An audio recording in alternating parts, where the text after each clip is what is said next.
Hi, everyone. Welcome to the AfricanMusicLaw.com show. You already saw a glimpse of our guest, Temi Adeniji. I'm super excited that she's here with us. But before we get into it, my name is Uduak. I go by Miss Uduak for short. I am the host of the AfricanMusicLaw.com show.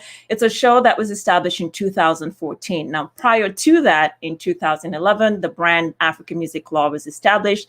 And our sole focus here is empowering the African artist. How do we do that? We do that through music business, discussions, analysis, legal commentary, and of course, entertainment law related matters, issues, analysis, etc. And I also routinely invite guests to come join me and have such discussions about the industry, not only on the continent, but pertaining to issues on the continent, certainly the industry at large. So we have two different formats of doing it. We've had one-on-one guests and then, of course, the round tables. Last year, per the whole pandemic shutdown, we actually started to do the live stream. The live stream has never been a part of it in the past. And from everything I can see, you all really like the live stream. So Sundays, we do the live stream. And then the very next week, it's available across all streaming platforms in a podcast format.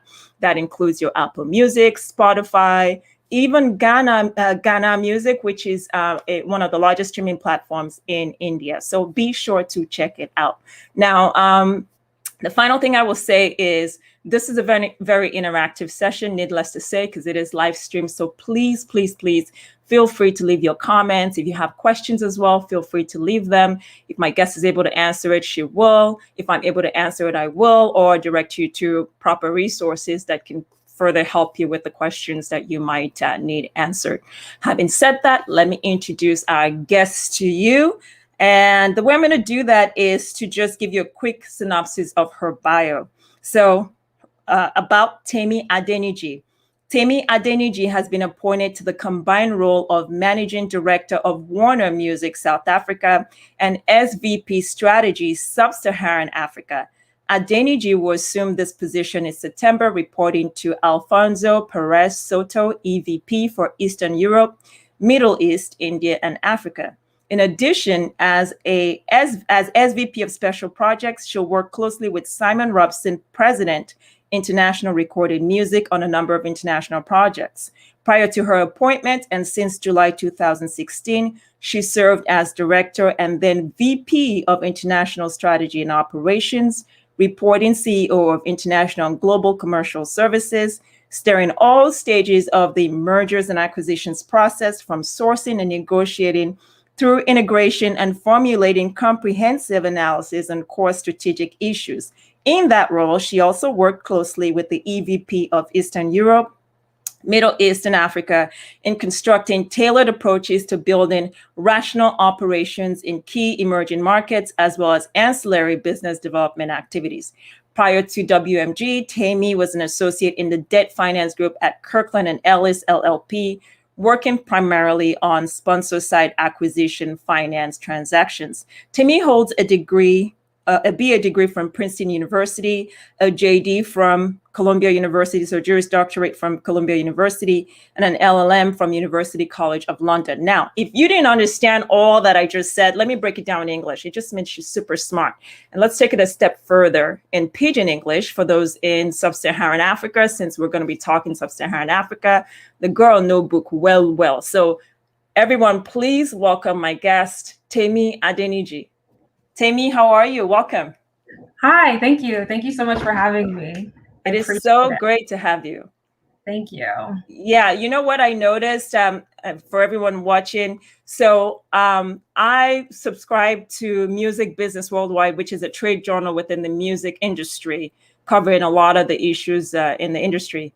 And when the announcement was made that Temi had got this position in Sub-Saharan Africa and South Africa, I couldn't believe how crazy the whole continent went. She was trending, like all those major executives worldwide didn't even stand or didn't even come close to her, trending for quite a number of days on Music Business Worldwide. Temi, congratulations on your appointment. Thank you so much. I was really honored and humbled by the reception. I wasn't expecting it. So I'm just really glad that it was largely positive. That is awesome. So why don't we start first with just getting an idea of who you are? This is the first time most people are meeting you. So just give us a little bit about your background. Let's start first with your personal background, because we just heard a little bit about your career background. Who is Temi Adeniji, and how would you describe yourself to the world watching? Let's start there. Let's start from the beginning, where it all began. I was born in Nigeria. My family, we lived there in Lagos until I was 9. And we moved to the States at that point. My parents moved to Texas. So I was here for a couple of years before I went to high school. So I was here for about 4 years. And then I went to boarding school in Indiana. Totally random, but it's a boarding school close to South Bend, and it has a lot of international students, called Culver. And thereafter, I went to Princeton, as you noted, and I studied econ, politics, and I minored in dramatic literature. And then I went straight from college into law school, because it was right around when the economy crashed, and I was sitting myself thinking, what the hell am I going to do? And I was like, all right, law school sounds like a great idea. My dad's a lawyer. So I went to Columbia, and there was a joint program with University College London to get my JD and LLM in the same amount of time. So I took advantage of that. So I did 2 years at Columbia, and then I was in London for a year. And I practiced for about 4.5 years at top firms in New York. And I was focused on debt financing transactions with private equity funds sponsors. I think about 2-3 years into that, I realized that it wasn't really, making me that happy or fulfilling me. I felt like something was missing. So I was troubleshooting, and I said, okay, well, maybe it's that, at that time I was working primarily with lenders. So I was like, maybe if I move closer to the companies and I'm doing borrower side work, it'll be a little bit more challenging. So I went to a different law firm where we focused on the private equity sponsors and borrowers. And I was looking up, and I was like, this still isn't really gingering me. I need to find something a bit different. And this opportunity came up at Warner, and I grew up playing the viola. I was classically trained, and so music has always been kind of a core part. Music, like music theory and that kind of thing, has always been a core part of my life. It's really foundational. But my parents are Nigerian, so a career in music wasn't a thing.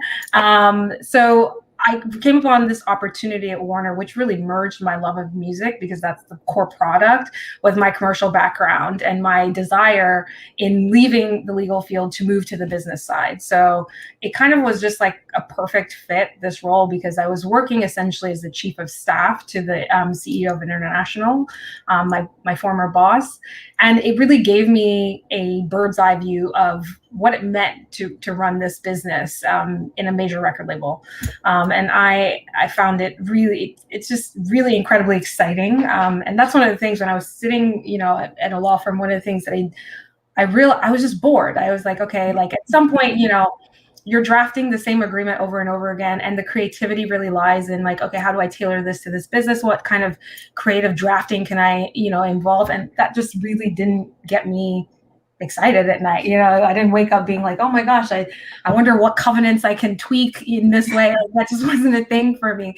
So I knew that I needed to move towards something that I was more passionate about, and that's kind of how I landed where I am now. Okay, so here's what I want to do. I want to sort of unpack it and go all the way back to the discussion or the information you gave us about being sent to boarding school. Now, it's not unusual if you're on the continent and growing up, for example, in Nigeria. I happen to be of Nigerian heritage as well and grew up in Lagos. It's not unusual to be sent to boarding school over there, but to be here in the States and be sent to boarding school, that seems unusual. Can you talk a little bit more about that, and then what your experience was like at the boarding school? Because that's not something you hear.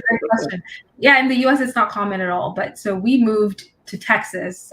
So I was 9 and I was in 4th grade. And it was just really immediately clear to me that it just wasn't an environment that I wanted to be in, quite honestly. So I actually wanted to go to boarding school. I applied myself. My parents didn't send me to boarding school. Wow. I was part of a program. It was a talented and gifted program. So I took the SAT when I was 13 or something, 13 or 14. And if you score highly, then you get on the radar of a bunch of schools, like including colleges and boarding schools. And so I got sent a bunch of materials by my boarding school, and they had this full scholarship, which included like, you know, a summer at Oxford University. And then I did like a mission trip to New Zealand. It was like a bunch of random opportunities that just came through this package, and I applied, and I got through several rounds, and I eventually was they picked me as one of the scholarship recipients. So I went to this boarding school in Indiana, and the experience was like interesting. I mean, Indiana is in the Midwest. It's like, I mean, it is what it is, but you know, a lot of people don't know like the history of the Midwest, but it is. So the headquarters of the KKK used to be in Indiana at some point, but every year there would be like a KKK rally, like in the town over, which was, and I say that to just say that it was just a very strange sort of place to be as a Black woman or a Black person finding themselves and having to navigate that and figure out like where you're going next. So that is like a very salient part of my experience. Which that is so interesting. Yeah. How old were you when you ended up at that boarding school on your own initiative? I was 13. Wow. Yeah. But I mean, I've from a very early age, I've always just kind of been like my own. On your own thing. Yeah, like my dad would always say, like, you know, I'm going to raise you, and whoever you are by like 11 or 12 is who you're going to be. And he really acted that way. So like when I got these, you know, invitations to apply, I just did them. I think like I needed my mom to like help me with a couple things, but I wrote my essays myself. I did all that myself because I was very clear, like I didn't want to be in Texas anymore. I was like, I wanted something better and bigger. And so I was like, I'm going to go find it. So you gave Texas a very short time frame to show itself at 9 when you all relocated. You're like, look, I'm through with this relationship. It's not working out. Yeah, exactly. Exactly. Okay, so let's now fast forward to the law firm trajectory. Did you always know that you wanted to be a lawyer? Why law for you?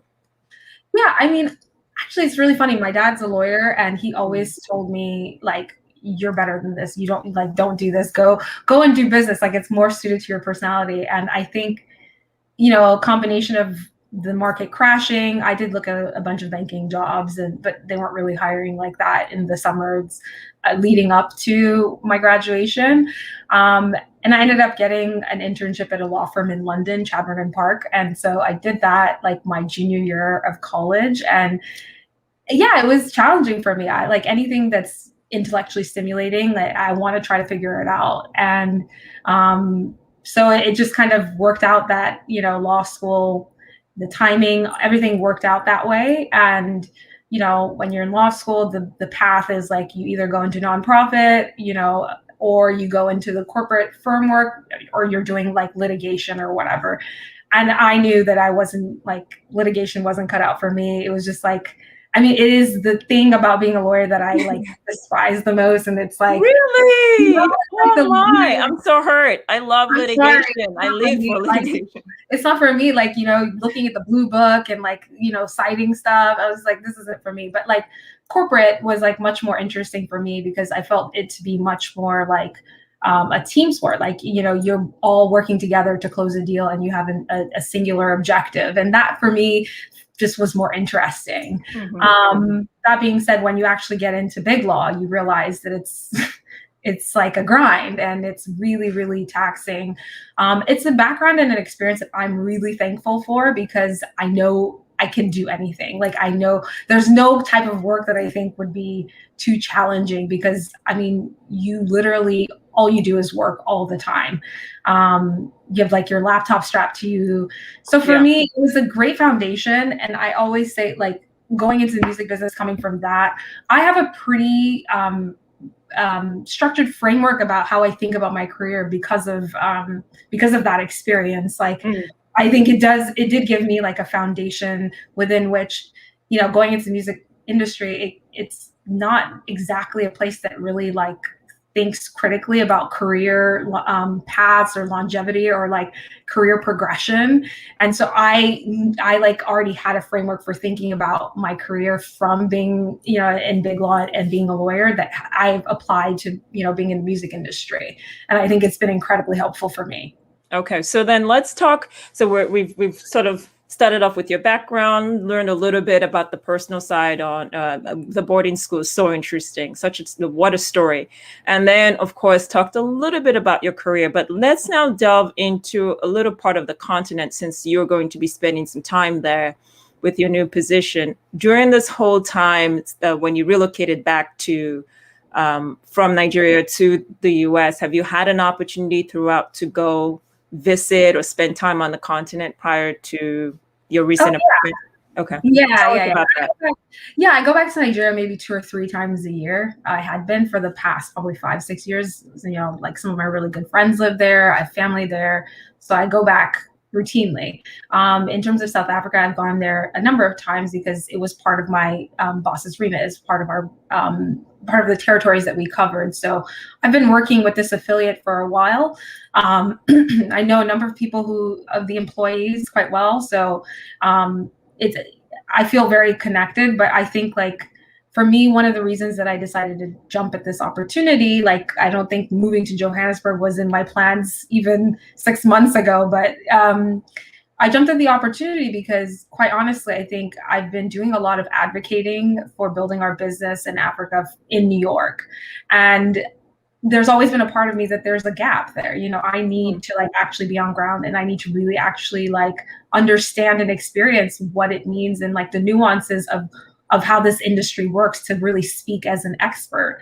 And so like, I think for me, it's just important part of my progression, an important part of like my work, that I move there and really like, imbibe what it means to like actually be part of this industry on ground. Okay, so let's talk a little bit about how your interest beyond the fact that you are of African heritage, what other things sparked the interest from the standpoint of working in the business to look at that continent? Because not half the time, things have changed recently, but historically, you do know, of course, that the West has not been, including large record labels, have not been too keen on the continent per se from a revenue source. So why for you that interest beyond your heritage? We obviously know you are of African heritage. Yeah. So when I was interviewing for my role, I walked into my boss's office, and he had like a huge map of the world, and it just had like in blue all the places where we had affiliates. And so like all of Europe was covered, Asia largely covered, Australasia, South America, North America, everything was like kind of blue. And then you have the map of Africa, and all that was blue was like South Africa. And like as a Nigerian, I was like, what the hell is that? This doesn't even make sense. Like, so we talked about it a bit, and it actually was one of the things that I really wanted to be a part of, and one of the reasons why I really wanted to join the company, because I realized that there hadn't been a concerted sort of effort to build our operations there, for the most part, because like, there's still a long way to go to like being able to monetize in a way that builds a sustainable business. But I upon sort of making the transition and working with a lot of emerging markets, what I started to see, particularly in like, like India, Latin America, is just this exponential growth that has happened over the last 10-15 years in these territories, China even, in places that looked somewhat similar to what Africa looks like today. And so that gave me a framework for actually applying some of those learnings to this particular area. If you looked at Latin America, LATAM, in like 15 years ago, no one gave a shit about it. Like everyone talked about it the same way that they talk about Africa. Like it was just like, all right, whatever. And now you have artists like Bad Bunny. He's like the biggest artist in the world. And as a territory, it's one of the highest growth territories in the world. And that happened on the turn of a dime. And I think that like there, in addition to just like the propensity to write off emerging markets, I think there's an additional layer when it comes to Africa, because people are just they just don't know anything about it. And so they're scared or whatever. And they have preconceived notion about how difficult it is to do business, which it is. I mean, I'm not going to lie and say it's not, but we face similar challenges in other emerging markets. And for some reason, we've been able to build a business there, or they've been able to build an infrastructure that allows to pay rights holders and artists fairly. So I don't ever, I've always been an advocate in terms of getting people to lift this veil, this artificial veil that they have about African continent vis-a-vis other emerging territories. Like, if we just apply the same lens, it would just be the conversation would be radically different. And so I've done a lot of work around that, and that's what I'm really focused on. I feel like Africa generally, and within our business, like the South African business it's so far away. It's like no one's really thinking about it. And one of the things, and one of my objectives, is to bring it closer to the center of the conversation. Yeah. So stop right there. We'll come back and talk about your specific vision and that sort of gap, if you will, with South Africa and Sub-Saharan Africa as a whole. So stop right there, but let's get some comments in. There are a bunch of comments going on, so I just want to get some folks in here. So you've got Ben that says, bravo, I couldn't get my daughter to go to law school. Poor me. Sorry, Ben. Foza says, she sabi book, truly, indeed. Edidiong Udofia says, awesome. All right, you've got some of your fans here. Okay, let's see. This is Samson Malaki, who says, amazing profile. Most music business executives are lawyers. Okay, thank you, Samson, for that comment. Ire says, nerd lawyers connect. And I know that's one of your people. And then William Michael Gary says, I love her. So, all right. The reception is great. And that's good. Thank you all for your comments. Keep them coming and questions you may have. So let's return back to right there where you stopped, about sort of that gap between Sub-Saharan Africa and South Africa. And the direction I want to go with that is to first get very clear to stakeholders watching, as well as just artists artists is part of the stakeholders, but along that value chain of those that are really, come in with the credentials you do, and those that are not per se, very curious about what is this woman from the West coming to the continent to do. So what exactly is your vision and direction for the continent? Because you are going to be holding certainly a major position as you move to the continent. Yeah, sure. What am I doing? I mean, it's a good question. I think that it's a challenging environment, period, end of story. But there are ways, when you think creatively about it, to actually build a sustainable business when it comes to content. There's literally no argument that the talent that's coming out of the continent is heads and shoulders above, if at least equal to everything that's coming on a global level, and I would argue even better. So there's no question to me that there is value here. I think it's how you structure it, given the challenges that are on ground. That that's the key. That's the panacea. And for me, I guess I'm going in there, and I was explaining to you earlier, just that my goal right now is to just get a handle of our business as it stands right now, before I actually come up with a strategy of how do we navigate all of these different parts of the continent. I think one of the things that has been really important for me to get across to everybody is that this is a continent, not a country, right? And we can't we can't just paint everything with a broad brush. That, to me, is the beginning and the end of the failure. Everyone loves to now, call all music coming out of Africa Afrobeats, and that just is so asinine to me.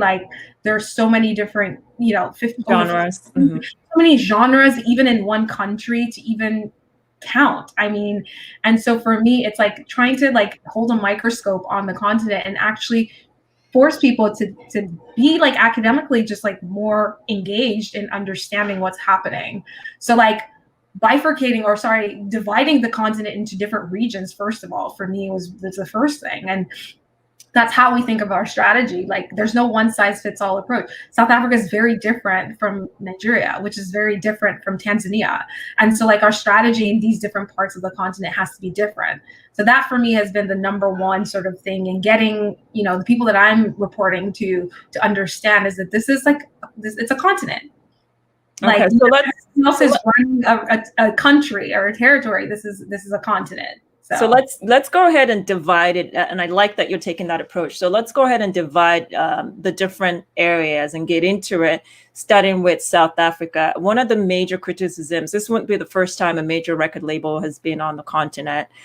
We have some already in South Africa, and one of the key things that I keep hearing from executives and just industry folks, particularly when you start talking Sub-Saharan Africa, is executives are having to report to South Africa from Sub-Saharan Africa, for example, a country like Nigeria, the leading entertainment industry across the entire continent, and it just doesn't fit. Since you're going to be managing both ends on the Sub-Saharan side as well as South Africa, how does that play into those kinds of criticisms that come into play? Is your company, or for you, particularly your strategies, that's something that you're already thinking about, and how are you proposing one deals with that, if at all? Yeah, I mean, it's a fair criticism. I mean, they're like 6 hours of flight time apart, which is longer than from Italy to the UK. So, like, I mean, we're talking apples and oranges here. But for me, I think, me going to run South Africa is just, it's just where our company's been based. It doesn't say anything about where we're going in the future and how we're thinking about it going forward. That being said, everything has to be balanced with like the business, the sustainability of the business. At some levels, sometimes it's not possible to actually just have like a standalone affiliate in Nigeria, because the revenues that you're able to like accrue from that region don't support the business. So you either need to just double down and like, you're investing in this region with an idea or with a hope that, 10 years down the line, it will bear fruit, which is what a lot of labels did in India. I mean, you make bets all the time. So I think you have to think about it kind of with both hats. It's like what the business as a whole, this is a global company and we're a publicly traded company. We're beholden to our shareholders. So like, we don't just like pick random things that, we can throw money at. It has to make sense from a strategic point of view. So I think when it comes to like where we're going to base our operations, I think right now we are based out of South Africa, but that says nothing about where we're going in a couple of years, just depending on how we're able to grow the business. Everything is malleable, I guess is my point. Okay, so in doing sort of the back leg work and looking into the continent, what are some of the challenges that you're aware of with respect to the music industry, and how you are hoping to tackle them? Yeah, I mean, the most, the elephant in the room is just like the ineffective sort of PRO and rights collections organizations in a lot of parts of the continent, which you need to have like any semblance of a rational music industry. And I think one of the priorities is to work with, people who are either already in organizations that are still nascent in a lot of these territories, or in places where there are organizations, but there have been challenges. Try to work with, the local people on the ground to see how we can help to support, those organizations in becoming functional. I think that's imperative. It's imperative that rights holders and artists get paid and compensated fairly. And if the structures aren't there because no one has erected them, I think what we want to do is try to support the foundations in a lot of these regions as much as we can. Okay, and just still on that PRO as one of the challenges that you've discussed, can you, just for those that might think we're speaking overeducated Oyinbo, can you just break it down? Because we have a cross section. I just want to make sure the artists who we are talking to really understand the language that we're talking about. So when you talk about PRO and the challenge of PROs, what does that mean in English for the artist that is not familiar? A lot of African artists have no clue what we're talking about. And a lot of African artists have their music everywhere, from the US, everywhere else, where their royalties are not being collected, but they have no clue how to go about doing that. So if you just break that down a little bit more. I'll try to break it down, and I'll try to be as simple as I can. Absolutely. The first point I'll make is that with every song, there are two rights associated with the song. So there's the sound recording right, the master, and then there's the publishing, which is like the lyrics to the song. And so in a lot of Western markets, you have PROs, or rights collections organizations, which collect statutory amounts from anybody or different organizations or different entities that are making use of that music. So for example, any space that's playing music and that's public has to pay a license fee, and there's a PRO that collects that and then divides it amongst the different rights holders. So that's what I'm saying, is that like a lot of times, you know, people, there's no enforcement even of like collection. So not every place that's like playing music in the public is paying the right licenses, and then the license fees aren't being distributed in a way that's effective. So we need to fix that. We need to basically create a sustainable framework in each of the territories that allows for collection of the people who are consuming music to the people who are creating the music. Yeah. So, and just to add for audience watching, so PROs meaning performance rights organizations. Oh, I'm sorry. I should have said No, that. that's fine. That's fine. I'm here to fill in that and even ask more questions. So you're good. PROs, performance rights organizations, and then on the continent, they're actually referred to as collecting management organizations for the most part. And we're referencing in the South Africa region, SAMRO, for example, which has a little more structure and a lot more collection of royalties. But as you correctly point out, across the continent is an issue. And then for Sub-Saharan Africa, I don't know if Ghana is Musiga, if they're involved in that, I'm not sure. But I know that Nigeria has COSON and now MCSN as well. Yes. And there have been issues and discrepancies of the collection. First, that the royalties are being collected. Two, if they're being collected, true transparency on how it goes to the artist. And part of that transparency includes the technology infrastructure to really indeed make sure it is going to the artist. So Temi is essentially saying, look, one of the first things I want to get into when I get on the continent is to address that issue, and not from a standpoint of telling people what to do, but from a standpoint of how do we support you to make this thing work in order for everyone to get a piece of the pie, essentially. Let me see. Thank you for simplifying, I guess, my Oxford English. I appreciate it. No, you're good. I just want to make sure we get a cross section of people, because we have such diverse. We have the artists, which is really what the brand is really focused on, and of course we have all the educated industry executives and lawyers like us as well. But I just want to make sure that whoever watches or listens to it is getting that point throughout. So no, you're good. What are the other? Okay. Afawe Mioyi Kosala says Ghana is Gamro. Thank you so much for that. You have another comment here. Temi says very insightful conversation. Temi definitely knows her stuff. Awesome. And Collector says Ghana is Gamro. Thank you so much, Collector, and Foza, as we call her, Foza Doza. All right. So continuing on the conversation, we've identified one challenge that you were saying you want to tackle, which is PROs. How do we support you so that artists on the continent can actually, get paid for their music? But independent of that, what are some of the other challenges that you're aware of, anticipate, and are looking to potentially address?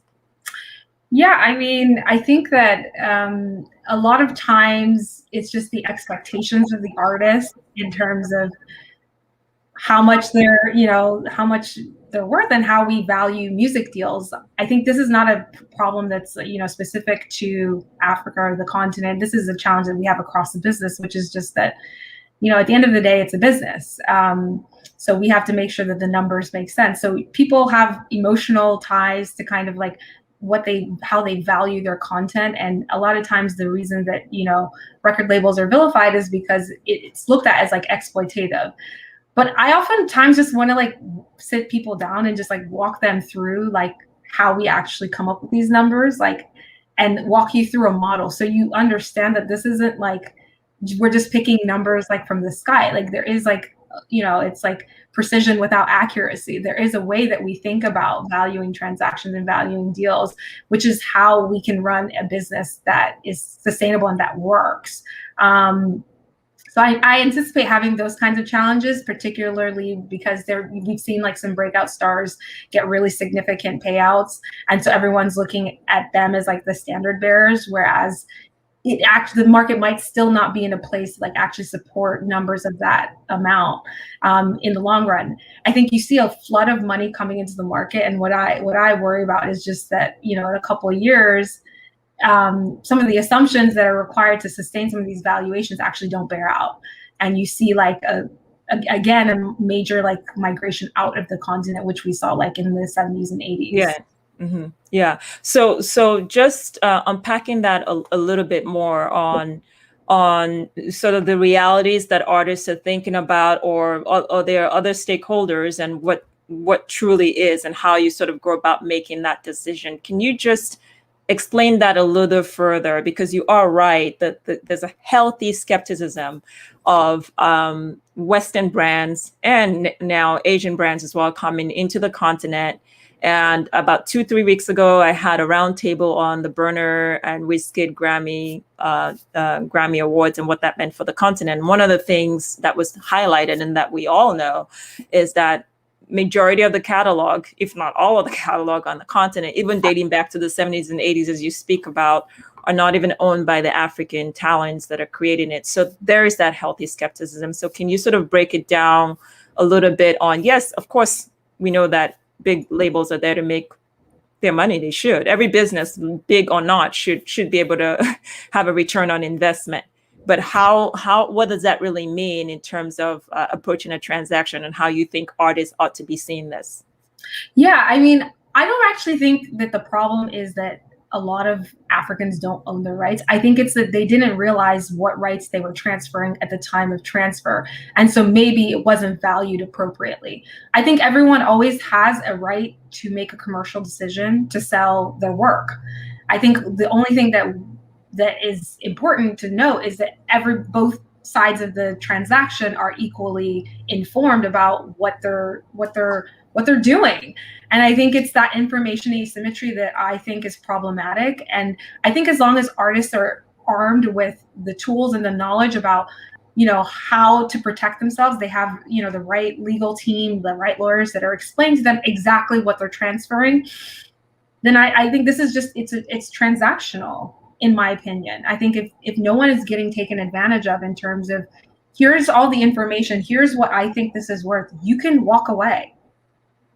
Yeah. So on the continent, historically, as we know, maybe South Africa is a slight exception, only because they've sort of had a music business infrastructure for a long time. But culturally, both where we're from and across the continent, music has always been more of a cultural experience and a business experience. And certainly entertainment law, we're still talking, entertainment law is not even per se official class of course offered in most law schools across the continent.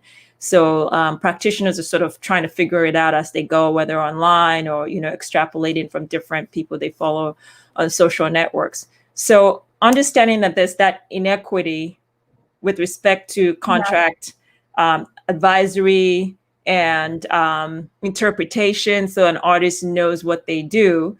We only have a small percentage of workers really available from a legal standpoint to educate. So do you think that there's some onus on, not unique to your brand, your company, but just generally, whether it's the West or Asia, is there some onus on major brands or those with FDIs coming into the country to set aside some money for education of the artists? Then once they're advised of what this really means, they can make that decision on if they want to sign such deals and then understand the rights that they're giving away. I think part of, like, you know, supporting this framework and this, you know, building the foundation is obviously education. I also think that, you know, just taking it back a step, like, I think that the one thing that people are reticent to do is just like ask questions, like when they see complicated documents. I have no issue. Like, what the fuck does that mean? What does that mean? You know, and a lot of times people will not be able to explain it. And I think the thing is, like, you should never feel uncomfortable just saying, I don't know what that means. Can you explain it to me? I mean, this is like a separate point that I'm making, but I've just noticed that, like, people they always think that, like, they should know stuff or whatever. But if you see something and you don't understand it, you should this is your future, it's your work. So like you should ask questions. You should be engaged in the process as much as you can. But yes, I do think that like major labels and, FDIs, I think that part of operating in these territories and to make it, I don't want this to be an extractive industry where you just take all the content and then you monetize outside and you don't build on the continent at all. I think that's the absolute wrong, that's the absolute wrong destination for us. And I don't want to be a part of anything that is turning into an extractive industry. So yeah, I do agree with that. But I also just like a minor piece of advice would just be like, people should be more comfortable just asking questions.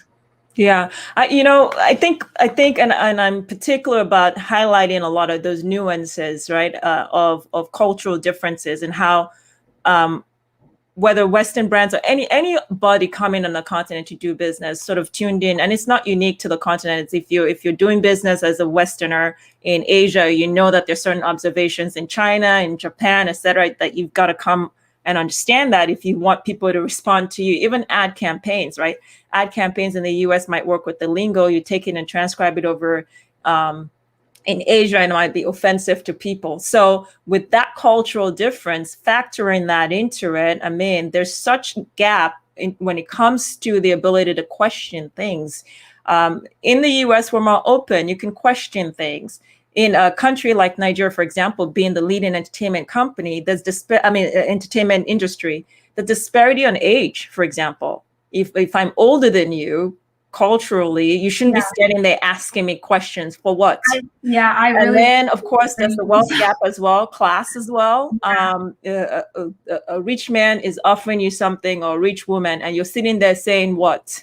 You know what I mean? So a lot of those things come into play. And I wonder how, when you're saying, for example, ask questions, that's true. And I completely agree. Because irrespective of that, we have to somehow get over it if we want to play on the global level.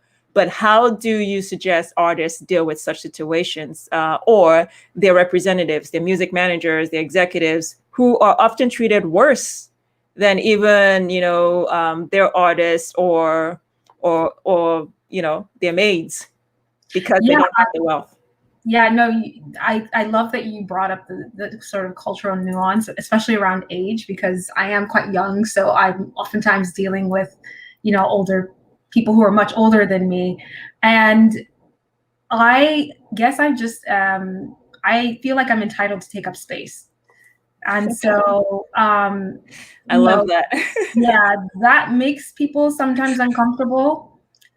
But I think their discomfort is their business. And I think that, if you have a job, if you're meant to be an advocate for someone, it's part of your job to take some of that discomfort, the discomfort of like making someone uncomfortable. Like that's part of your job. And you kind of just have to move and navigate through that in the way that you can.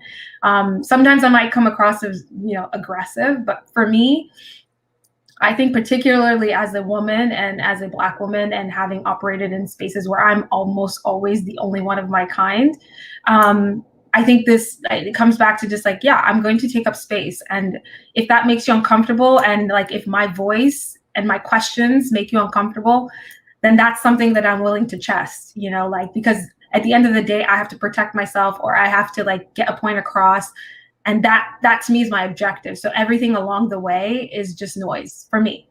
Okay. Well, first, I like that you say you feel like you're entitled to take up space. I always tell people I make no apologies for any room I walk into. It's just there's nothing to say about it, because I'm here to be fully and show up fully as who I am. So I completely agree with that. Not diminishing your light so other people can shine at your expense, but at the same time being fair and, and respectful of everybody and what they bring to the table. The age thing, I never really quite understood. I'm just like, well, asking questions is not disrespectful. It's like engaging in dialogue. And so I know that, coming from a Nigerian family myself, I'm just like, if my trying to like understand something makes you so uncomfortable, then perhaps you should take a look at, what is causing that discomfort, because that's a problem within yourself.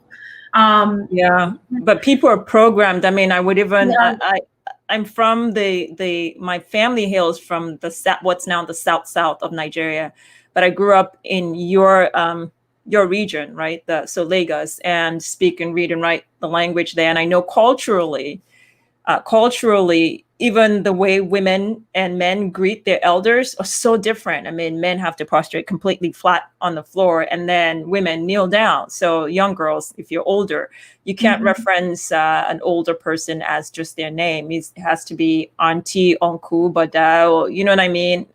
So there's such differences. And so, yes, ask questions, and it shouldn't translate into the workplace. It just does. No, it does.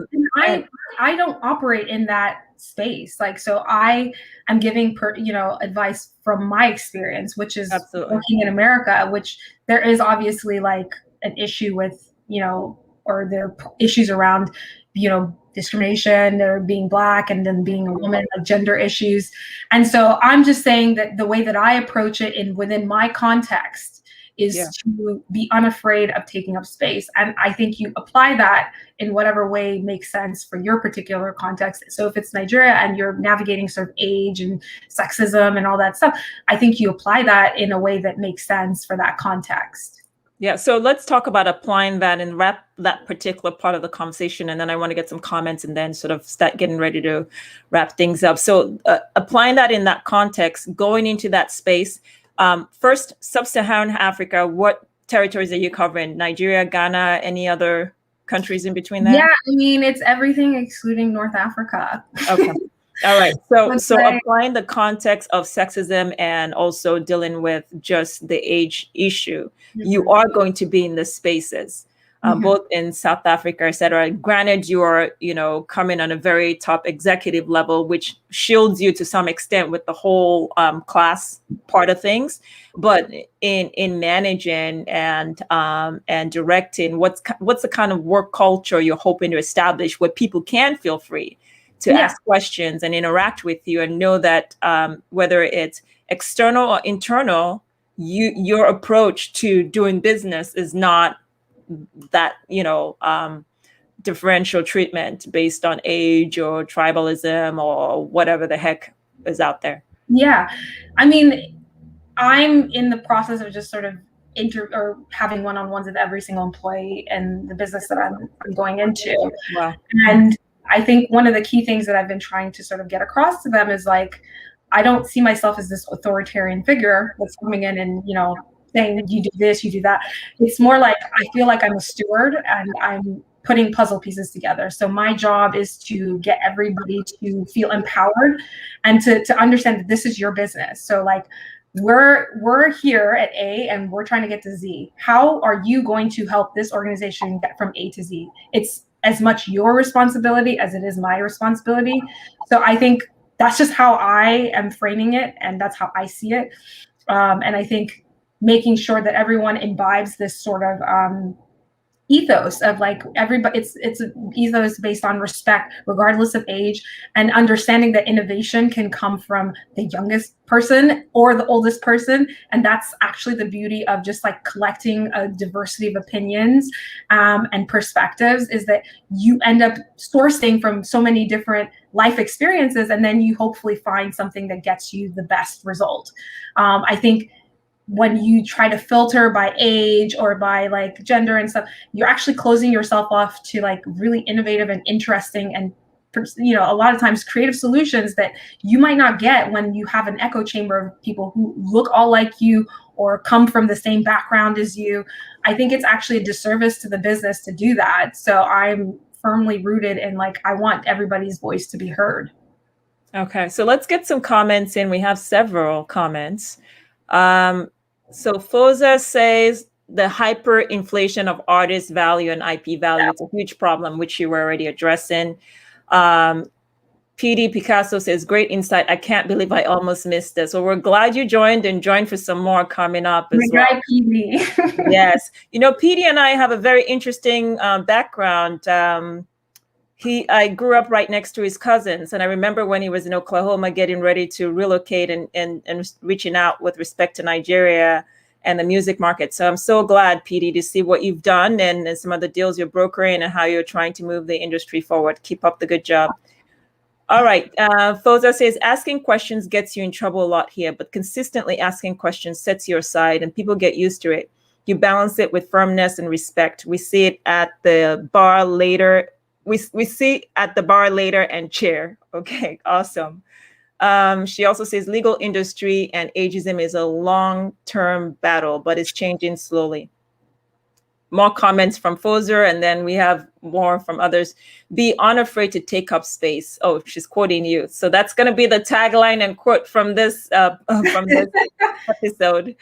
Akbayemi Redumari is saying, asking questions here might get you into bad books or risk of losing deals. Some of us had to put our foot to the ground to establish that questioning is vital for fairness.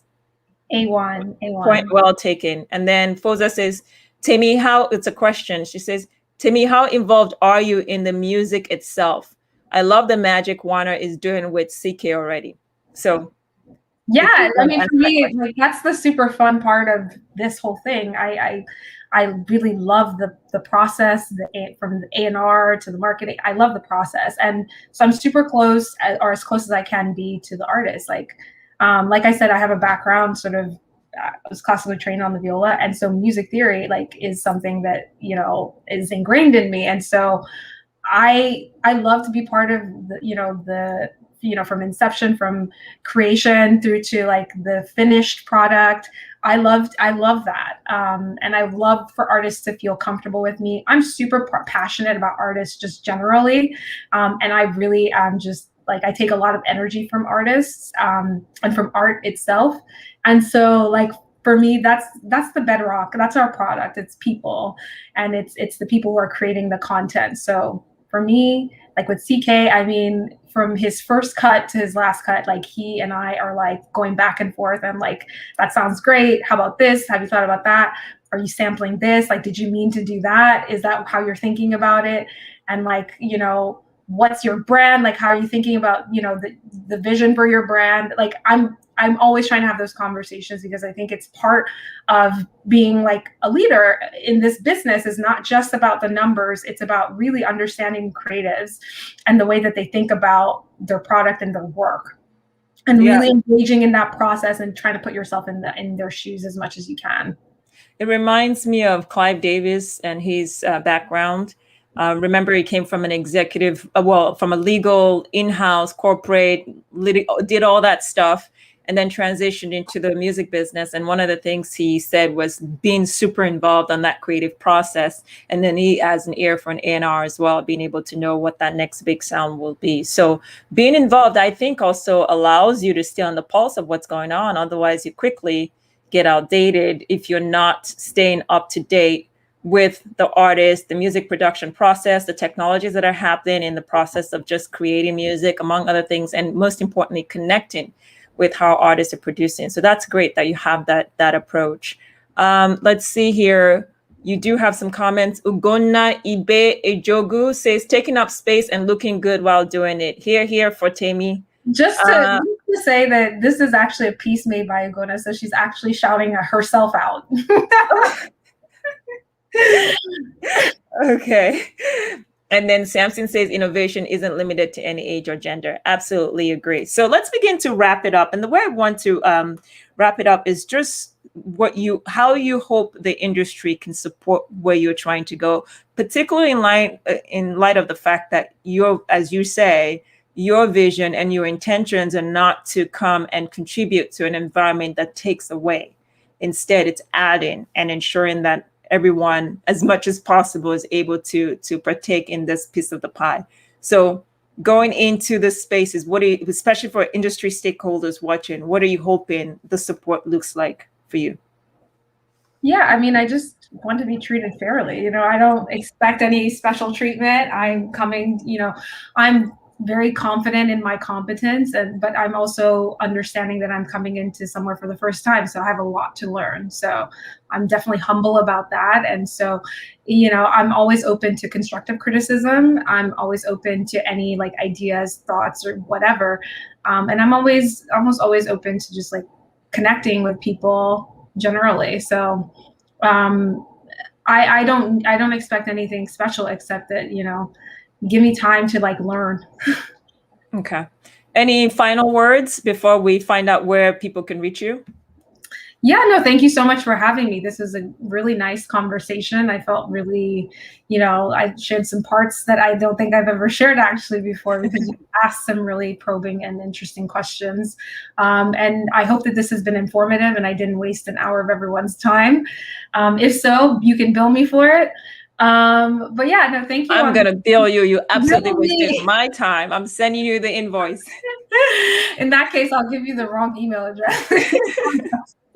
So yeah, that's it. Thank you so much for having me. I appreciate it. Okay, so where can people reach you if they want to directly talk to you about potentially working with you on the continent, or just reaching out to follow what you're doing and your work? How can they reach me? Is that what you're question? How can people who are interested in connecting with you reach you? Yeah, I mean, you can connect with me on LinkedIn. I'm on LinkedIn, same name. I'm on Instagram, Temi Adeniji. And yeah, those are the two main ways. I don't want to give out my email. You better not. People generally give the LinkedIn and the social network. Yeah, I'm generally checking my LinkedIn mailbox. So. Okay.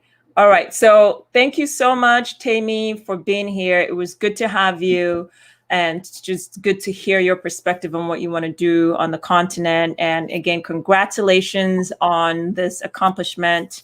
I think the continent is super excited. It's been a while. I've seen just the industry as a whole very excited about an executive being appointed. The response to your appointment was quite interesting for me, observing it. So I think people are excited for not only the change, but what you bring, the freshness you bring to the table. And I'm looking forward to see how that evolves and what that materializes into. Certainly, as you continue to evolve, you're more than welcome to come back to the show and we can have that discussion on what that really looks like. With all the high expectations and all. Well, it's never about high expectations so long as you stay grounded in who you are and don't play into that. I think a lot of the reasons why whether celebs or personalities get into trouble is when people are putting them on that pedestal, they stay there and enjoy it all. And then when things are not working out, they want to say, oh, take me off the pedestal. No, right off the bat, you need to be very clear on, thank you so much. This is your mental perception of me, but here's the reality of what we're working with. And people are still going to look at you the way they do. It just is what it is.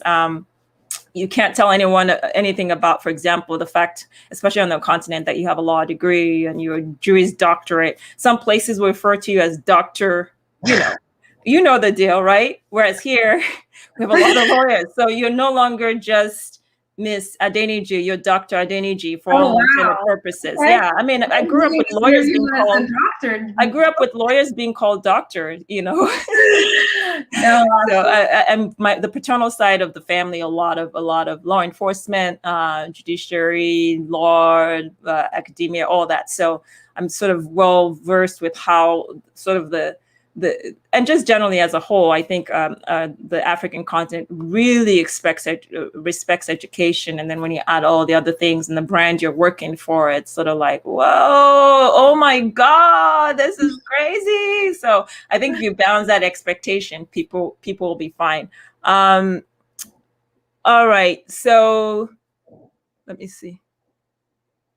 All right. So that's essentially it. Please. Just hold back in the waiting room or green room so we can speak very briefly. But thank you so much for being here. It was an awesome time with you. Thank you. Thanks to everyone for tuning in on a Sunday. Appreciate your time. Thank you. All right, folks, thank you so much. Oh, I see Roxanne Igelige, who has been very faithful in checking out this live streams. Roxanne is an entertainment lawyer out in Nigeria, and he says, nice conversation. Thank you so much. And a big supporter of African music law. I appreciate you, Roxanne. Thank you, everyone, for watching yet another episode of the AfricanMusicLaw.com show. You're going to see this in podcast format, as I said at the beginning of the show. And thank you again. There's one final comment coming in. from following me, saying thank you for this platform. You are welcome. All right. Thanks, everyone. Have a great, awesome rest of the Sunday, and I'll catch you next week. Next week, we're coming in hot, hot, hot. I'm super excited about this panel that's coming up, and I look forward to a great time with everyone. All right. So please mark your calendars and be sure to be available 8 a.m. California time. I'm always the only earliest person on this calls or live streams, and then 11 a.m. Eastern Standard Time, New York time, 4 p.m. Nigerian time, 5 p.m. South African time. East African is 6 p.m. for next week. It's going to be really great, and I'm excited. All right, take care. Have a good one, guys. Cheers. Bye-bye.